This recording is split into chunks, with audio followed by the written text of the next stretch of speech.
하나님의 은혜가 여러분 6월 마지막 주일에 오신 여러분들에게 넘치기를 축원합니다. 오늘 온라인으로 예배드리시는 분들, 또 유튜브로 예배드리시는 분들, 그리고 오늘 이 자리에 오신 여러분 모두가 같이 손을 흔들면서 6월 한 달도 지켜주신 하나님께 감사하면서, 또 6개월을 지켜주신 하나님께 감사하면서 할렐루야 승리하셨습니다, 이렇게 한번 격려하고 위로해 주시기 바랍니다. 자, 할렐루야 승리하셨습니다. 네. 한 명도 코로나 걸리지 않고 우리 교회에 이렇게 건강하게 지켜줬는데, 앞으로도 요즘엔 또 뭐 델타 바이러스가 들어와 가지고 더 강하다고 하는데, 델타보다 더 강한 게 대한항공 아닙니까? 델타 항공만 강한 게 아니고 우리 하나님이 지켜줘야 됩니다. 우리가 백신 맞았다고 모든 게 해결되는 게 아니더라고요. 하나님이 도와주셔야 됩니다. 우리 모두가 하나님 앞에 바르게 서 있으면 안전하게 지켜줄 것을 확신합니다. 지난 시간에 이어서 오늘 근면에 대한 말씀을 증거하는데, 돌아오는 주일이 우리가 또 맥주 감사 주일로 우리가 지키게 됩니다. 첫 수확에 대한 감사를 드리는 게 맥주 주일인데, 이것은 한마디로 얘기하면 근면의 결과에 나타난 소득에 대해서 하나님께 감사하는 것입니다. 이스라엘 백성이 애굽에서 나와서 광야의 길을 걸어갈 때 하나님께서 이스라엘 백성들에게 하늘문을 열어서 매일 아침마다 만나도 주시고, 또 구름 기둥 불 기둥으로 인도하시고, 물이 없을 때는 반석에서 샘이 나오게도 하시고, 고기가 먹고 싶다고 할 때는 고기를 몰아서 하나님이 먹을 수 있도록 해 주셨어요. 이스라엘 백성이 노력으로나 힘써서 어떤 일을 행한 것이 아니고 그냥 하나님이 내려주셨어요. 그리고 저들이, 하나님의 구원을 받은 이스라엘 백성들이 인정받고 가야 하는 약속된 땅이 가나안 땅이었죠. 그래서 젖과 꿀이 흐르는 가나안 땅에 들어가서 저들이 처음으로 거기다가 씨를 뿌리고 농사를 집니다. 농사를 지어서 수확을 시작해서 50일째 되는 날 수확을 거두고 났는데, 이것이 바로 맥추절이에요. 그러니까 첫 수확을 거뒀어요. 근데 그동안에는 위로부터 하나님이 내려주시는 것에 대해서 이스라엘 백성이 먹고 살았어요. 근데 가나안 땅을 정복하고 난 뒤부터는 이스라엘 백성이 열심히 근면하게 노력을 해서 농사를 지어서 수확이 딱 생긴 뒤부터는 위로부터 내리던 만나가 딱 멎어졌습니다. 이 의미는 뭐냐면, 그동안에는 하나님의 은혜로 이스라엘 백성이 먹고 살았지만 이제는 하나님이 땅에서 나는 것으로 이스라엘 백성을 먹이시는데, 인간이 노력을 하고 애를 쓰지만 그 결과물은 하나님이 도와주셔서 결과가 나왔다는 것이죠. 다시 말해서 농사를 져도 때를 따라 비를 내려주셔야 되고, 그리고 일조량이 적당해야 이게 나오는 것이지, 햇빛만 내려쬐면 타 죽게 되지 않습니까? 그리고 또 저들이 이게 기후의 온도가 맞아야 수확이 생기는 거예요. 그러니까 인간이 아무리 노력을 하고 애써도 결과물은 누가 도와줘야 땅의 소득을 얻게 되냐면 하나님의 도우심이 있어야 돼요. 인간의 근면한 노력 플러스 하나님의 도우심. 그래서 이 수확을 거두고 난 뒤에 이스라엘 백성들에게 큰 축제를 너희가 해야 되는데 하나님께 감사하는 절기다. 그게 이제 첫 수확을 거두고 첫 농사를 거두어서 거둬들인 게 보리와 밀이라 그래서 맥추절로 지키는 건 보리맥자, 보리맥자. 그러니까 보리를 수확을 한 거에 대해서 하나님께 감사한 것이죠. 여러분, 우리가 하나님이 주시니까 난 아무것도 안 해도 가만히 있어도 줄 거야, 이런 어리석은 생각을 해서는 안 됩니다. 근면한 사람은요, 일하지 않은 것에 대해서 보상을 받으려고 해서는 안 됩니다. 그러나 열심히 일해서 어떤 것을 이루어 놨을 때는 그것에 대해서 굉장히 소중하게 여기는 것이고 그 가치를 인정받아야 되는 것이죠. 근데 사람들이 남이 귀한 것을 노력해서 얻어놓은 것을 거저 뺏어 먹으려고 한다면 그것은 잘못된 것입니다. 하나님도 너희가 노력한 건 내가 알겠다, 그러나 그 결과는 누가 줬느냐? 하나님이 준 거다. 그러니 하나님께 대해서 감사하고 살아라, 이렇게 말씀하고 있는 게 맥주 감사 주일이에요. 톨스토이가 그런 말을 했습니다. 게으른 사람의 머릿속에는 악마가 집 짓기에 알맞은 장소다. 그러니까 사람이 게으른 사람은 머릿속에 악마가 집을 지어버린다는 거예요. 그 게으른 사람들이 그래서 포악한 일을 하게 되고 나쁜 행동을 하게 된다는 거죠. 하나님은 우리가 심으면 거두게 해주시는데 열심히 노력하고 심는 자에게 거두게 해주시는 거죠. 우리 옛말에 말한 것처럼 천리길도 한 걸음부터입니다. 내가 하나하나 노력해 나갈 때 그것을 정복해 들어가는 것이지 아무것도 안 하는데 모든 것이 이루어질 거라고 생각해서는 안 돼요. 그래서 성경 말씀 신명기 16장 16절에 보면 너희 가운데 모든 남자는 1년에 3번 곧 무교절, 칠칠절, 초막절 내 하나님 여호와께서 택하신 곳에서 하나님의 성전에서 여호와를 뵙되 빈손으로 여호와를 뵙지 말라 이렇게 말하고 있어요. 이게 여기 보면 모든 남자는 이렇게 말하고 있어요. 이 시대의 남자는 뭐냐면 가정의 모든 생활, 경제권을 쥐고 있는 자를 얘기하는 거예요. 지금은 저 여자들도 같이 돈을 벌고 여자들이 더 요즘엔 일자리가 많은 세상이 됐지 않습니까? 그렇지만 이 시대는 남자 그러면은 모든 가정의 경제권을 쥐고 그 가정을 부양해야 되는 그런 책임을 가진 자가 남자예요. 그러니까 남자들에게 한 말이 너희가 열심히 살아서 어떤 수확을 거뒀을 때 그것에 대해서 하나님 앞에 너희는 감사해라. 절대 빈손으로 오지 말고 하나님이 너에게 준 것에 대해서 감사하고 살아라. 이렇게 말씀을 하고 있습니다. 이 맥추절이라고 하는 이름이 크게 3가지로 우리가 얘기를 하는데 한번 따라해 봅시다. 77절. 이거는 이스라엘 백성이 애굽에서 나와서 7주가 지난 7주가 지난 일주일이 7일인데 7일이 지난 7주니까 77이 49, 49일 다음 날 50일째 되는 날 오순절날 이스라엘 백성들에게 하나님이 모세를 통해서 시내산에 올라가서 십계명을 받은 날이에요. 그러니까 이 77절이라고 하는 것은 십계명을 받았는데 이 십계명의 의미가 뭐냐면 하나님을 사랑하고 구원받은 백성들을 사랑하라는 의미예요. 그래서 십계명은 1계명부터 4계명까지는 하나님을 사랑하라는 얘기예요.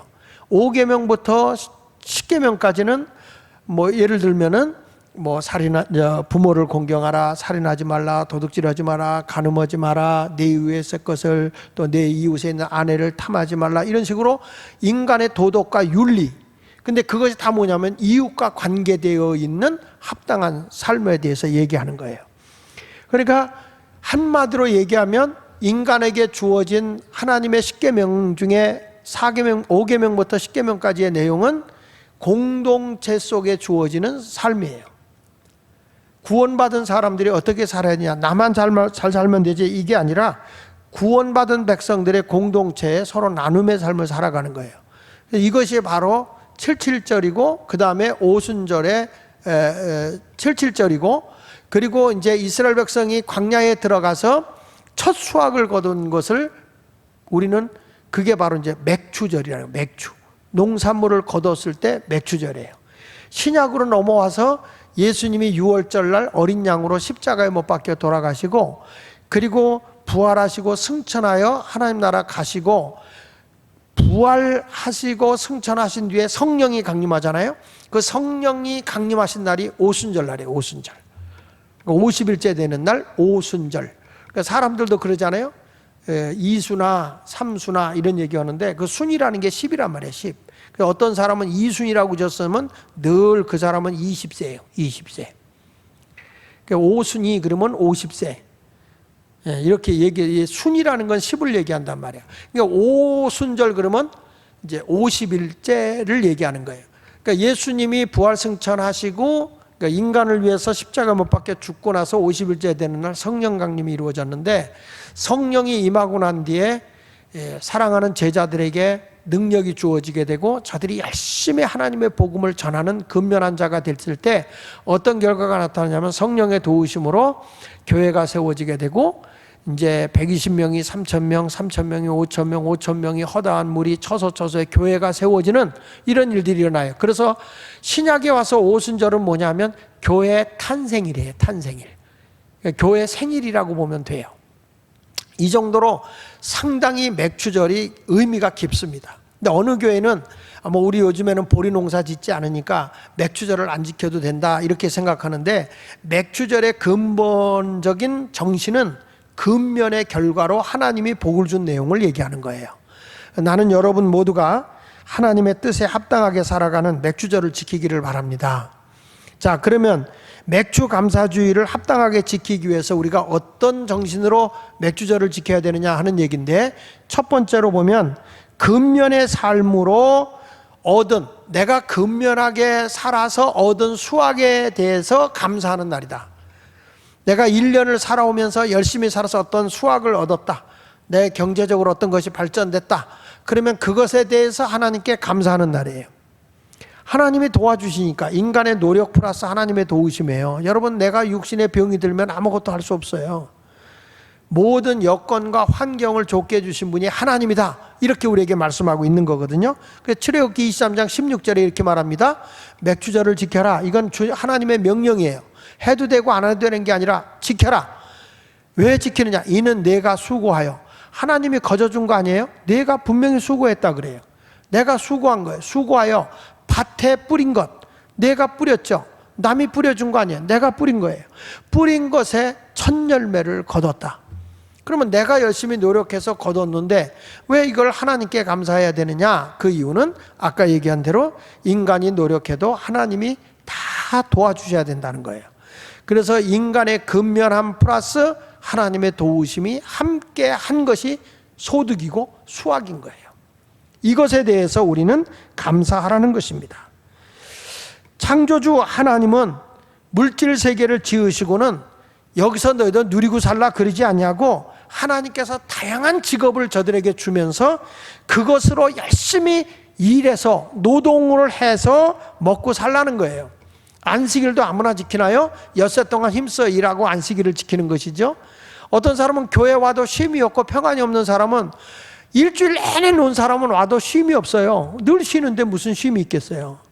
근데 힘들고 어려운 일을 하다가 교회 와서 주여 하기만 해도 여러분의 영적인 치유가 일어나면서 쉼이 주어지는 거예요. 영적인 안식이 주어진단 말이에요. 그러니까 일하는 자를 통해서 쉼이 주어지는 것이지, 일이 없는데 쉼이 주어지는 건 아니라는 거예요. 그러니까 우리 하나님은 일한 자의 결과로 얻어지는 게 수확이고, 그 수확에 대해서 하나님께 감사하라는 것입니다. 일은 세상에 있는 동안에만 우리에게 주어진 특권이에요. 이 세상을 떠나서는 일이 없어요.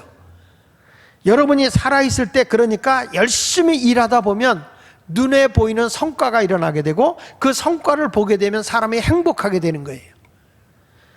성경의 창세기 1장 28절에 주님이 천지를 창조하시고 하나님이 사람들에게 복을 주시며 하나님이 사람들에게 하신 말씀이 이르시되 생육하고 번성하여 땅에 충만하라. 우리가 해야 할 일이잖아요. 그 다음에 땅을 정복해라. 이 세상 하나하나를 네가 정복해 들어가라. 바다의 물고기와 하늘의 새와 땅에 움직이는 모든 생물을 다스려라. 경영해라. 내가 잘 운영해서 발전시켜라. 하나님이 내가 준 거 먹고 떨어져라 이러지 않아요. 너 부모가 상속해 줬은 거 가지고 아무 일도 하지 말고 먹고 살라, 이런 의미가 아니에요. 하나님은 내가 이 세상에 모든 걸 만들고 너에게 줬으니까 내가 그걸 가지고 열심히 일해서 그것에 대한 결과물을 얻어라, 이렇게 말하는 거예요.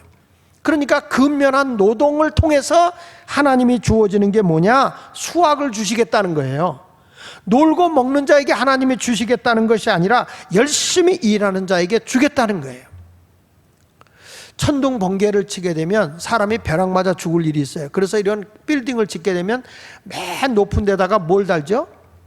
피레침을 달아요. 그럼 여러분, 그 피레침을 만든 사람이 누굽니까? 어떤 사람은 피레침? 그럼 피레가 만들겠네, 이렇게 말하는데 절대 그렇지 않고요.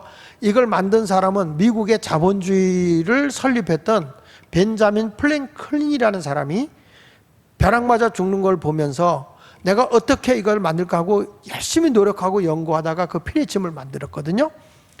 근데 그분은 공부를 많이 한 사람이 아니에요. 초등학교 1학년밖에 안 다닌 사람이에요.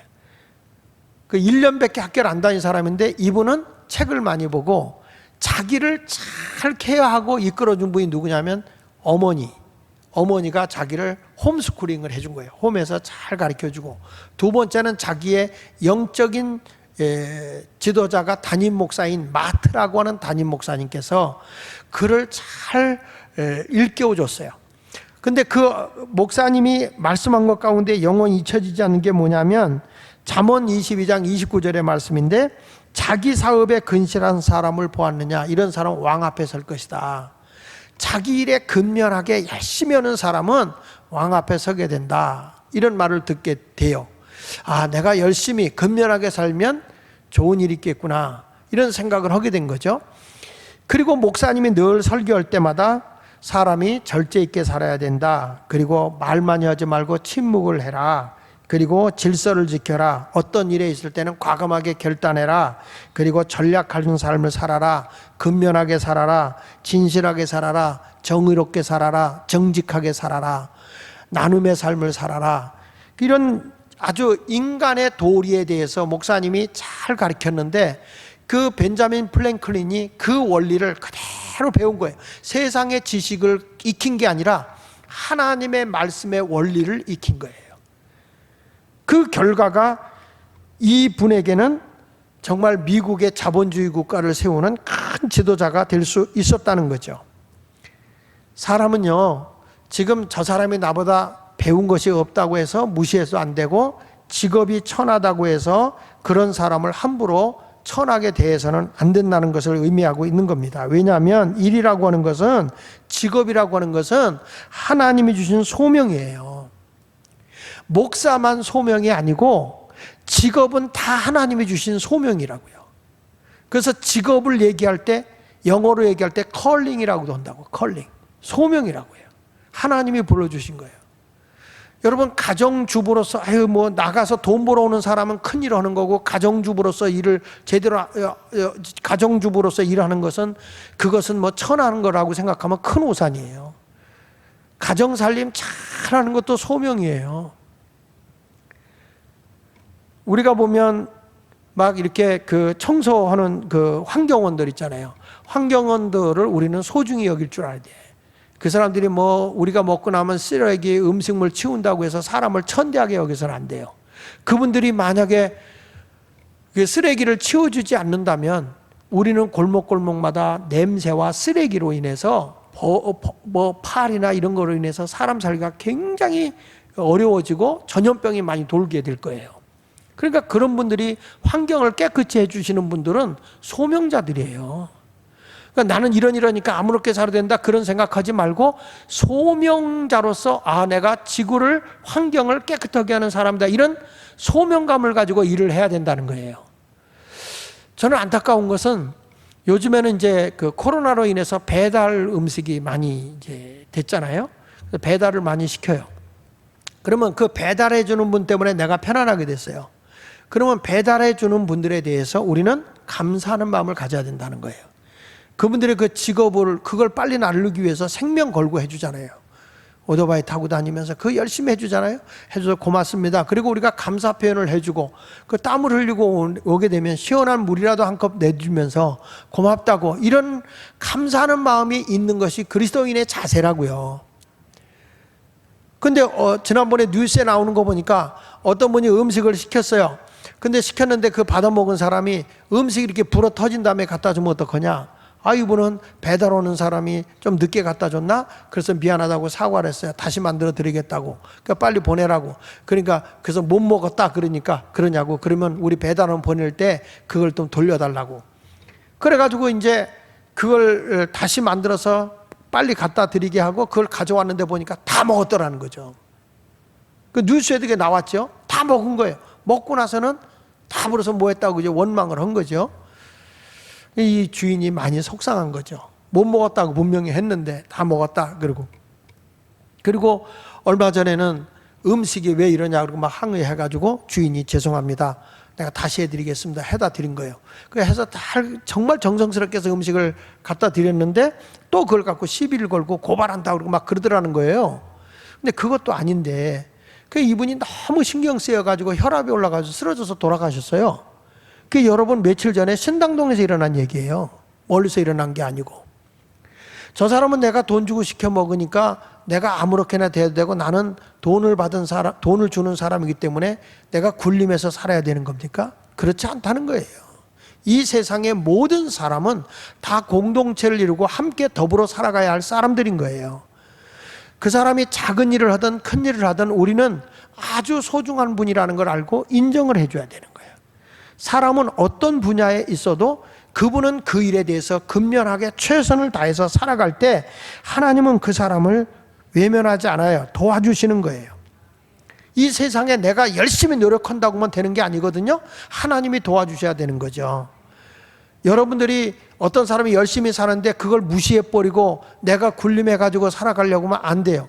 허다못해 땀 흘리고 우체부 아저씨들이 와서 뭘 하나 전해줘도 그분들에게 음료수 하나라도 전해드릴 수 있는 그런 마음이 있어야 된다는 거죠. 왜냐? 이 사람들이 전부 다 근면하게 자기의 소명을 가지고 우리를 위해서, 나를 위해서 수고하고 있잖아요. 쌀 한 톨 먹어도 우리가 왜 감사합니까? 그 쌀을 만들기 위해서 농부들의 수고를 우리가 헤아리는 거 아닙니까? 그 쌀미자가 88번이라는 의미잖아요. 손이 88번 간다 그래서 그게 쌀미자를 그렇게 쓴다고요. 십자가에다가 이게 거꾸로 뭐 88이에요 이게. 그러니까 88번의 손이 간다. 이런 것을 우리가 먹으니까 감사하죠. 모든 것에 감사하고 살아야 되는 거예요. 성경 말씀 학개서 1장 5절로 6절에 보십시오. 그러므로 이제 만군의 여호와가 이같이 말하노라. 너희는 너희 행위를 살펴라. 내가 하나님 보시기에 합당한 행위를 하지 않으면 어떻게냐? 아무리 수고해도 열매가 없다는 거예요. 6절에 보면 너희가 많이 뿌릴지라도 수확이 적으며 먹을지라도 배부르지 못하며 마실지라도 흡족하지 못하며 입어도 따뜻하지 못하며 일꾼이 삭을 받아도 그것을 구멍 뚫어진 전대에 넣음이 되느니라. 보십시오. 내가 아무리 노력해도 하나님이 도와주지 않으면 다 빈털터리가 되는 거예요. 거기에 학개서 1장 11절에도 말씀합니다. 내가 이 땅과 산과 곡물과 새포도주와 기름과 땅의 모든 소산과 사람과 가축과 손으로 수고하는 모든 일에 한재를 들게 하였느니라. 하나님의 원리대로 살지 않아요. 내가 근면하게 살지 않아요. 그리고 근면하게 사는 사람을 내가 무시해버려요. 이웃에 대한 공동체로서 그분을 사랑으로 대해주질 않아요. 그렇게 되면 하나님의 원리를 무시해버린 거라는 거예요. 이런 자들은 아무리 내가 수고해도 한재가 됐다, 흉년이 든다는 거죠.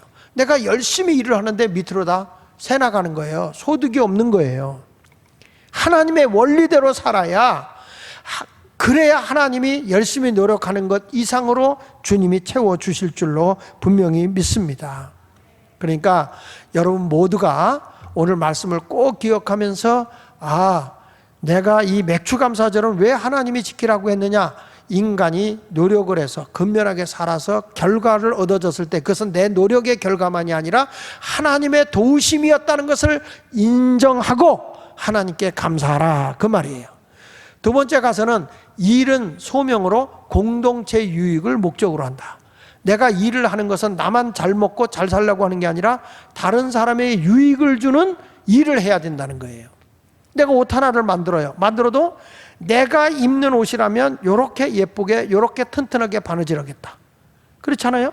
그런 마음을 가지고 해야 된다는 거예요. 그러니까 소명을 갖고 해야 되는데 사람들이 다른 사람의 유익을 생각하지 않는다는 거예요. 당장 나 하나만 모든 그냥 이익만 생각한다는 거죠. 하나님은 그걸 원하지 않아요. 출애굽기 23장 17절에 내 모든 남자는 매년 3번씩 주 여호와께 보여라. 아까 얘기했어요. 남자는 모든 생활의 근본이라고. 그러니까 이 사람은 열심히 노력해서 어떤 것을 결과를 얻었을 때 하나님께 감사를 하라고 지금 주님이 명령하는 것이죠. 그러니까 근면한 사람은 환경을 탓하지 않아요. 근면한 사람은 실패했다고 주저앉아 있지 않아요. 다시 일어납니다. 열심히 일어납니다. 그리스도인은 더군다나 7번 넘어져도 다시 일어나는 겁니다. 주님의 일은 포기하는 게 아니에요. 내가 어떤 일을 이뤄서 성취하잖아요. 그러면 내 자신만 기쁜 게 아니라 어떤 일을 이루어내는 사람 옆에는 사람이 붙는 거죠. 팀워크가 생기는 거예요. 제가 어저께 교역자 회의를 하다가 이제 교역자님들에게 이제 여기 보면 리어셈블이라고 하는 이렇게 맥주감사절을 지키면서 돌아오는 이제 금요일 날 우리가 프리 맥주절을 지켜요. 금요일 날 3달 마주하면서 프리 맥주절을 지키는데 다양한 프로그램이 진행되겠죠. 근데 이 순서를 이렇게 짜갖고 왔는데 보니까 뭐 목사님들, 교역자들, 그리고 디렉터님들, 그리고 이제 이 장로님들 이렇게 다 들어있더라고요. 그래서 제가 좀 마음이 속이 상했어요. 화를 내면서, 야, 리어셈블이라는 건 다시 세우자는 얘기 아니냐. 그 계속 하는 대로 편안하게 우리끼리 모이는 사람들만 계속 하자는 것밖에 더 되냐. 리어셈블 그러면 안 하던 사람, 하다가 처져 있는 사람, 낙심한 사람들, 그런 사람들을 일깨워서 다시 세우자. 그래서 그런 분들이 좀 앞에 서서 일하고 뭔가 좀 하고 그렇게 하는 게 좋겠다. 그래서 그 순서를 다 바꾸자. 근데 카톡으로 뭐 장로님들, 디렉터님들 뭐 혼자 다 이번에는 그분들이 보조하고 다른 분들이 앞에 서도록 하자. 그게 리어셈블이지. 리어셈블을 여기다 걸어놨다고 다시 세워지는 거냐 이거요. 표를 거쳤으면 그 표가 내 가슴에 닿아야 되고 내 삶 속에 그게 나타나야 되는 것이지. 리어셈블이 여기다 100번 편말 붙여놓으면 뭐냐 이 말이야. 여기다 아무리 써놓으면 뭐냐 말이에요. 아무것도 없어요. 내 가슴에 와 있어야 되는 거예요. 내 삶 속에 그게 와 있어야 되는 거예요. 나는 여러분들이 영적인 것이 다시 일어나길 바라요. 여러분의 경제적인 것도 다시 일어나길 바랍니다. 이번 기회에 모든 삶에 절망하고 낙심했던 데서 다시 힘과 용기를 얻고 일어나길 바랍니다. 나는 이 리어셈블이라고 하는 것이 육적인 것만이 아니에요. 영적인 것도 다 같이 일어나면 좋겠어요. 할렐루야. 그러니까 이 일은 소명이라고요. 소명이에요.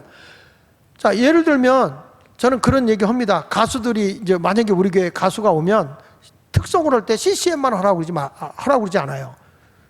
당신이 잘 부르는 거 유행가도 한번 해라. 세상 노래도 한번 불러라. 왜냐? 그것도 사람의 위로가 되면 이게 복음성가예요. 그래서 CCM 하면은 그 미국에서는 굉장히 크게 보거든요. 세상 유행가도 CCM 곡으로 보거든요. 크리스찬 컴패터리 뮤직이라고 그래서 그 크리스찬 음악으로 보거든요.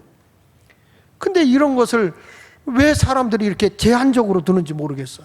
난 앞으로 우리 교회도 그냥 세상 사람들이 와서 공연하면서 와서 위로받을 수 있으면, 그러면서 예수만 전해줄 수 있다면 얼마나 좋아요? 교회 그래서 진 거 아닌가? 더 세상 속으로 가려면 세상 사람들 양 열어주고 거기에 복음만 전해지면 그보다 귀한 게 어디 있겠어요? 저는 이번에 보니까 정동원이라는 그 어린애 14살짜리가 노래를 얼마나 잘해요. 트롯, 미스터 트롯인가 뭐 거기서. 난 그 친구만 나오면 너무 은혜가 돼. 나는 어느 목사님보다도 그 친구가 나오면 더 은혜 받아. 근데 얼마 전에 뉴스에 이런 게 나오더라고요. 이 아이가 노래를 부르는데 해외에 나가 있는 우리나라 교포의 아이죠. 얘가 한국말을 전혀 몰랐대요. 근데 정동원이 때문에 얘가 한글을 터득했다는 거예요. 너무 고맙다 그러잖아요. 그러니까 이 노래가 결국에 사람을 깨우친 거예요. 부모들이 좋아하더라고요. 한 여자분, 66세 된 여자분은 임영웅이에 대해서 굉장히 고맙다고 그런다는 거예요. 그러니까 왜 그러냐 그랬더니 자기가 27살 때 딸 둘을 낳고 남편이 병이 걸어서 세상을 떴다는 거예요. 세상을 떠가지고 정말 그 아이들 둘을 키우면서 우울증에 빠져가지고 자기가 이 세상을 살아갈 용기도 없었다는 거예요. 그러니까 아주 절망 중에 있는 그런 상황에 있을 때에 임영웅 그 가수가 나와서, 그 임영웅은 우리 교회도 왔었대요. 근데 그 친구는 집이 너무너무 가난했잖아요. 그 남편이 그 아버지가 세상을 일찍 떠가지고 자기가 어렸을 때 세상을 떠가지고 어머니가 미용실을 해가지고 키우는데 막 고구마 뭐 이런 거 팔고 살아서 너무 어려워서 레슨도 못 받고, 그래서 우리 교회 홍주대 집사가 이 발성이라든지 노래를 보컬 이거를 훈련시켜줬대. 여기 와서 했었대요. 그래서 찾아도 왔었다고 그러는데 몰랐죠 우리는. 또 그 인간이 그렇게 유명해질지는 창세일에는 몰랐으니까.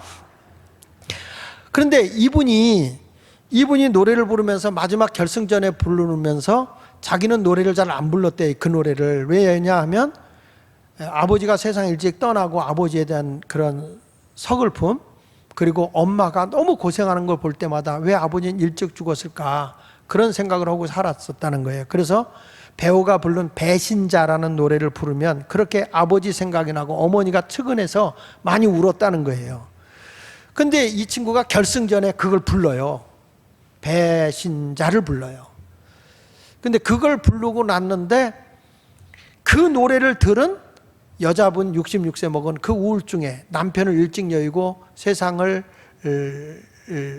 험악하게 산 그 여자분이 그 노래를 통해서 치유를 받았다는 거예요. 그 너무 고맙다고 그걸 인터뷰하는 게 TV에 나오더라고요. 그냥 그걸 보면서 나는 다른 게 복음일까? 저런 노래를 통해서 사람이 죽을 병에 걸려 있는 사람이 그리고 절망 속에 있는 사람이 희망을 얻을 수 있다면 여러분 이게 복음 아니에요? 근데 그런 계기를 통해서 예수가 전해지면 얼마나 좋겠어요. 그러니까 우리 예수마을교회에도 그런 가수들, 크리스찬 가수들이 와서 여기서 마음 놓고 공연도 하고 그래가지고 예수가 전해지고 많은 세상의 사람들이 위로를 받을 수 있는 장소가 된다면 그게 하나님이 기뻐하는 예수마을교회 예배당이 되지 않겠나. 그런 모습으로 갔으면 좋을 것 같아요, 저는. 아멘 안 하는 거 보니까. 그렇습니다. 저는 이 일이라고 하는 것은 내가 어떤 일을 하든지 간에 내가 공동체, 민족의 모든 사람에게 유익을 주는 사람이 되어야 된다. 그걸 위해서 하나님이 다른 것 준 것이 아니고 이런 십계명을 주었다. 이것을 우리가 기억해야 돼요. 여러분 어떤 일을 하더라도 하나님이 이루어 주셔야 됩니다. 성경 말씀에 잠언 16장 3절에 보면 너희 행사를 여호와께 맡겨라. 내가 하는 일을 하나님께 맡겨라. 그래야만 내가 경영하는 것이 이루어진다. 내가 하는 일을 하나님께 맡기고 해봐라. 하나님이 이루어 주신다. 시편 127편 1절에도 말하잖아요.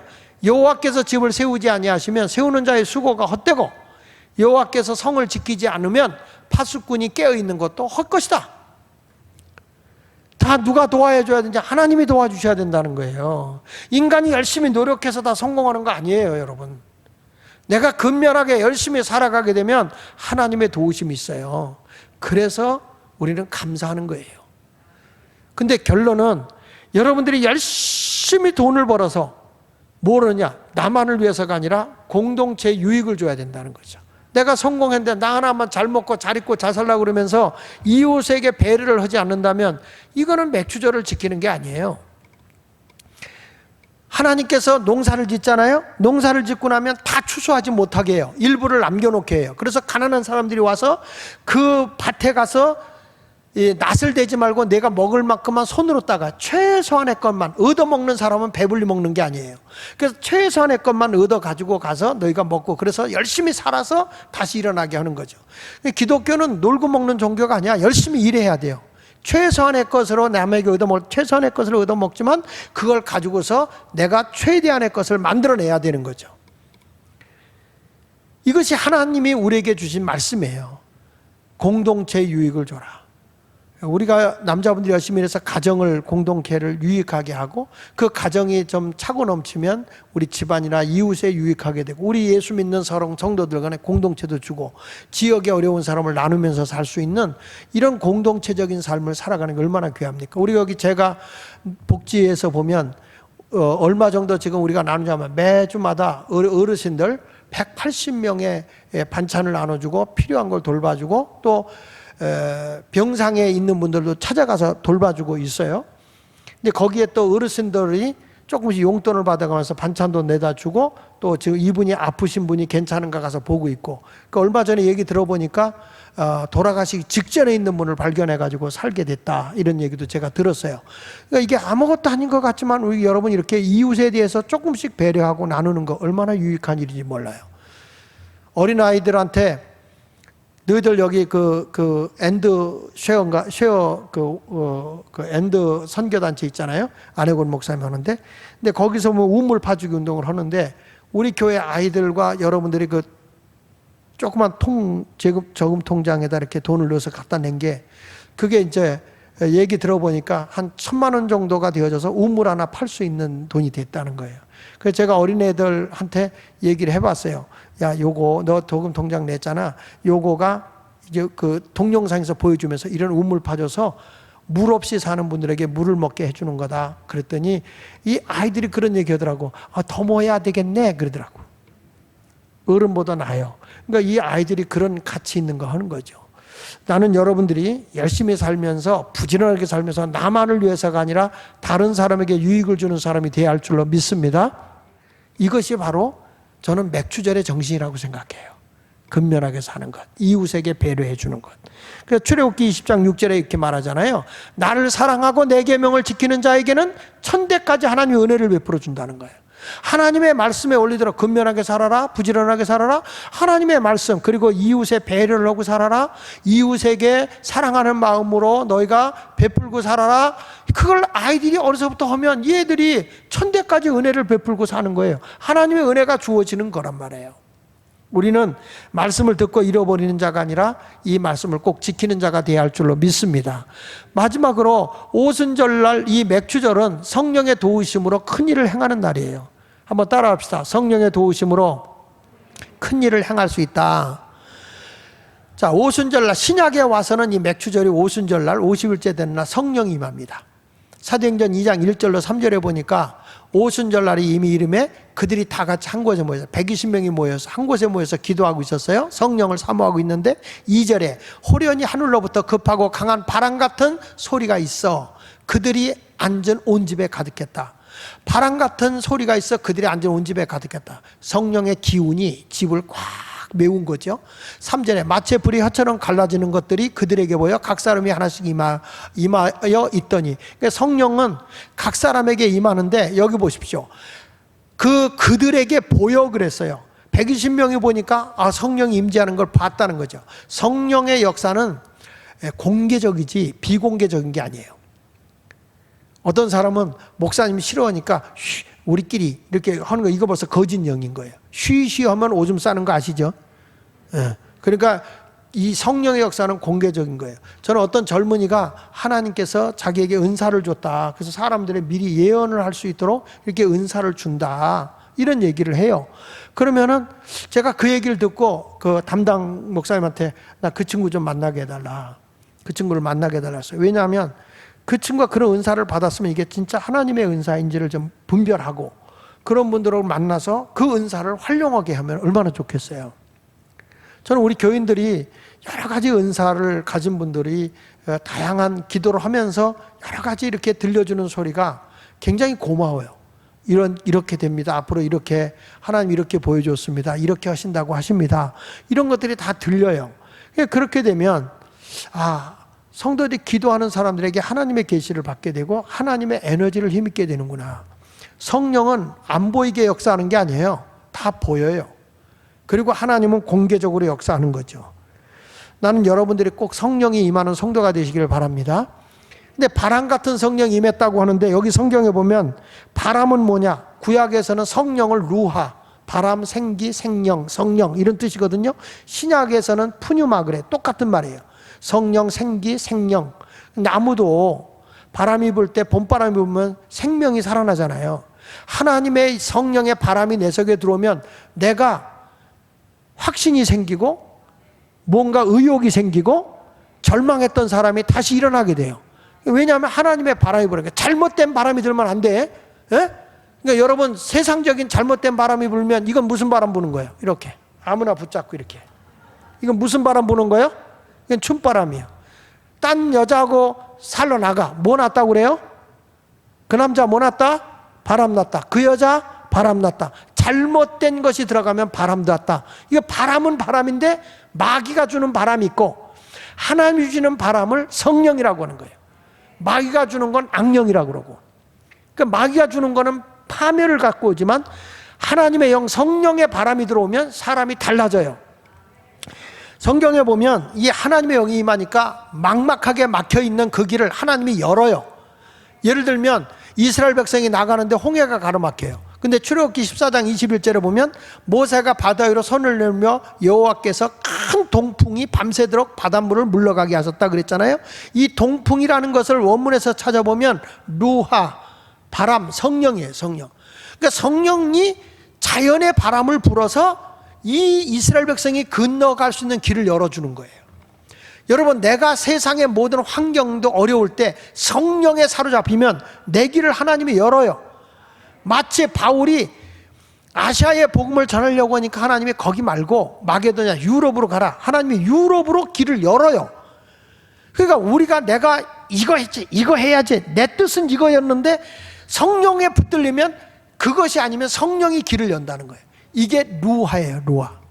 난 이번에 여러분들이 오순절, 다시 말하면 맥주 감사주의를 맞이해서 여러분이 정말 하나님이 기뻐하는 길로 열려지는 역사가 있기를 예수 이름으로 축원합니다.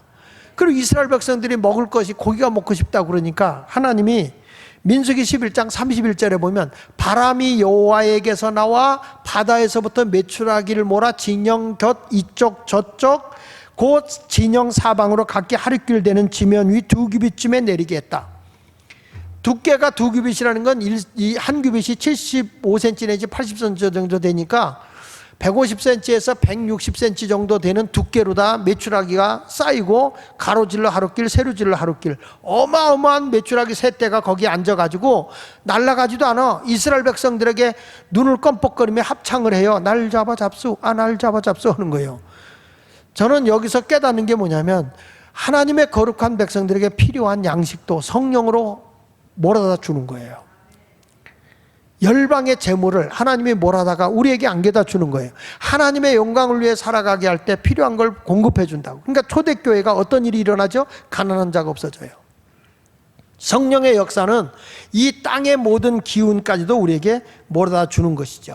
이것을 생각하면서 맥주 감사주의라는 것이 그냥 뭐 추수 하나 해가지고 하는 게 아니구나. 맥주 감사는 바로 우리가 열심히 노력한 것에 대한 수확에 대해서 감사하는 것이고, 그리고 이것은 공동체 유익을 주는 것이고, 그리고 이것은 성령에 의해서 하나님의 역사가 일어날 뿐만 아니라 날마다 오순절날 성령이 임하고 난 뒤에 120명이 3,000명이 되고 3,000명이 5,000명이 되고 5,000명이 허다한 무리가 되는데 교회가 세워진 거예요. 교회가.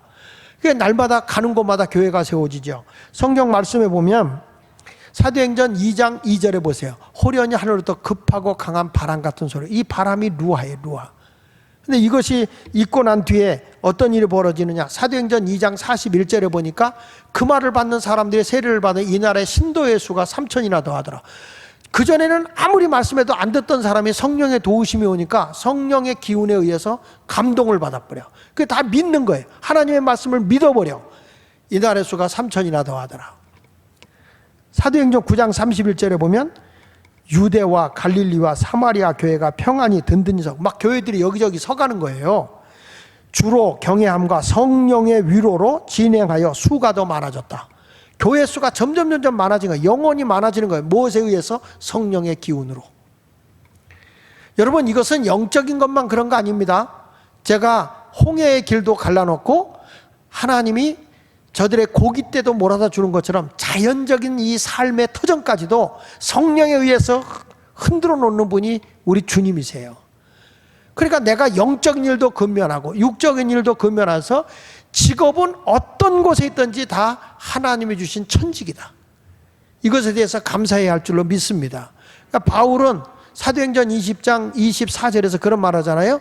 내가 달려갈 길과 주 예수께 받은 사명 곧 하나님의 은혜의 복음을 증거하는 일을 마치려 하면은 내 생명을 조금 더 귀한 것으로 여기지 않는다. 나는 생명 바쳐서 최선을 다한다. 영적인 일도 하고. 다시 말해요. 여러분의 직업은 사명이에요. 그 직업을 성공시켜야 돼요. 할렐루야. 그 성공시키지 않으면 하나님의 뜻을 이루지 못하는 거예요.